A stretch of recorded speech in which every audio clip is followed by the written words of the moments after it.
ఇప్పుడు చూడండి, proliferation of mobile and wireless device. Proliferation అంటే ర్యాపిడ్గా ఇంక్రీజ్ అవ్వడం, అది లేకపోతే వైడ్ స్ప్రెడ్ అవ్వడం. అర్థమైనా? ప్రొలిఫరేషన్ అంటే ఏంటంటే ర్యాపిడ్గా ఇంక్రీజ్ అయ్యి ఇంకా మంచిగా స్ప్రెడ్ అయిపోతుంది, వైడ్గా స్ప్రెడ్ అయిపోయడానికి ప్రొలిఫరేషన్ ఉంటుంది.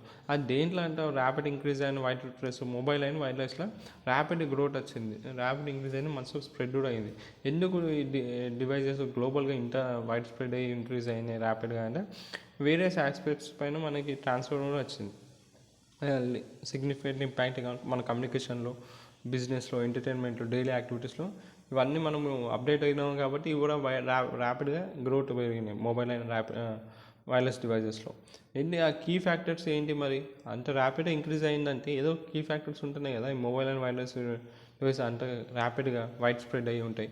టెక్నాలజీ అడ్వాన్స్మెంట్ అయింది. అప్పట్లో డబ్బా ఫోన్ ఉండేది, బ్లూబెర్రీ అని.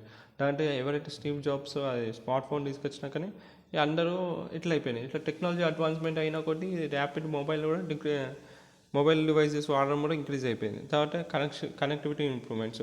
అప్పట్లో 1G 2G, ఇప్పుడు చూడండి 5G వచ్చేసింది, ఇంకో రోజులు 6G వస్తుందంట. సో కనెక్టివిటీ ఇంప్రూవ్మెంట్ అయినా కొద్దీ మనకి డేటా స్పీడ్ పెరుగుతుంది. దీనివల్ల ఆ మొబైల్ డివైజెస్ కానీ వైర్లెస్, ఇప్పుడు కనెక్టివిటీ పరంగా చూసుకుంటే వైర్లెస్లో ఇంప్రూవ్మెంట్ వచ్చింది. అక్కడ 1G 2G నుంచి 5Gకి వచ్చినాం. అలా ఇంప్రూవ్మెంట్ అయిన వల్ల ఆ వైర్లెస్ డివైసెస్ పైన కూడా ర్యాపిడ్ ఇంక్రీజ్ అయిన వైడ్ స్ప్రెడ్ అయిపోయింది. ఇంకా అఫోర్డబిలిటీ, ఇంకా మంచి ఒక మిడిల్ క్లాస్ వరకు 6,000 7,000 స్మార్ట్ ఫోన్ వస్తుంది. సో అఫోర్డబిలిటీ రేంజ్ ఉంది కాబట్టి దాన్ని మొబైల్స్ కూడా కొంటున్నాం. ఇంకా యాప్ ఎకో సిస్టమ్ అందరికి అర్థమయ్యేటట్టు ఉంది, సింపుల్గా ఉంది. సో అట్లా మనం ఇప్పుడు ఎవరైనా యాపిల్ ఎకో సిస్టమ్కి వెళ్ళినాక మళ్ళీ వాడు ఇంకో ఎకో సిస్టమ్కి రాదు. సో అట్లాంటి ఎకో సిస్టమ్ని వాడు కంపెనీ కూడా డిజైన్ చేస్తాడు. దీని ద్వారా వాడు పెరుగుతున్నాయి అన్నమాట గ్రోత్ మొబైల్లో కానీ వైర్లెస్లో కానీ. ఈ అడ్వాంటేజెస్ వచ్చేసరికి ర్యాపిడ్ ఇంక్రీజ్ అవ్వడం వల్ల వచ్చే అడ్వాంటేజెస్ ఉన్నాయి, అడ్వాంటేజెస్ ఏంటిది? ఇప్పుడు మంచి ఇంపాక్ట్ అవుతుంది సొసైటీ పరంగా. లైక్ ఇప్పుడు కమ్యూనికేషన్ మనము అప్పట్లో చాలా కష్టమైంది కమ్యూనికేషన్, ఇప్పుడు సింపుల్ అయిపోయింది. ఎడ్యుకేట్ అవుతాం, పిల్లలు ఆన్లైన్ క్లాసెస్ చదువుకుంటున్నారు.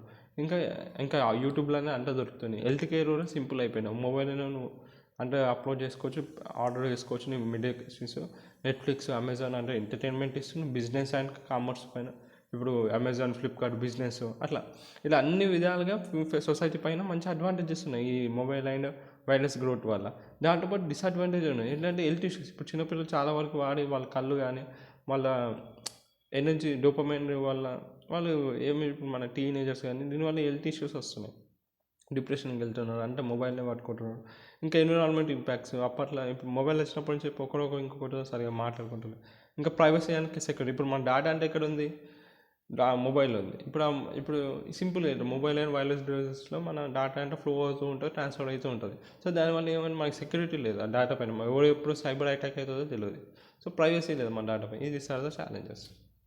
హెల్త్ ఇష్యూస్ ఉన్నాయి, డేటా పైన ప్రైవసీ అండ్ సెక్యూరిటీ లేదు. ఇంకా ఎన్విరాన్మెంట్లో ఇంపాక్ట్ అవుతుంది. ఎందుకంటే ఇప్పుడు రోబో 2.2 సినిమా చూస్తే ఆ 5G నెట్వర్క్ స్పీడ్ పెరుగుతున్న కొద్దీ ఆ లోపల ఉన్న బర్డ్స్ అన్నీ చనిపోతూ ఉన్నాయి ఆ సినిమా దానిపై.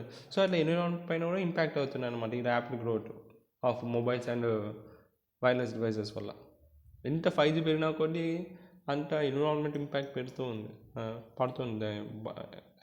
పక్షుల పైన, దానిపైన, ఎకోసిస్టమ్ పైన.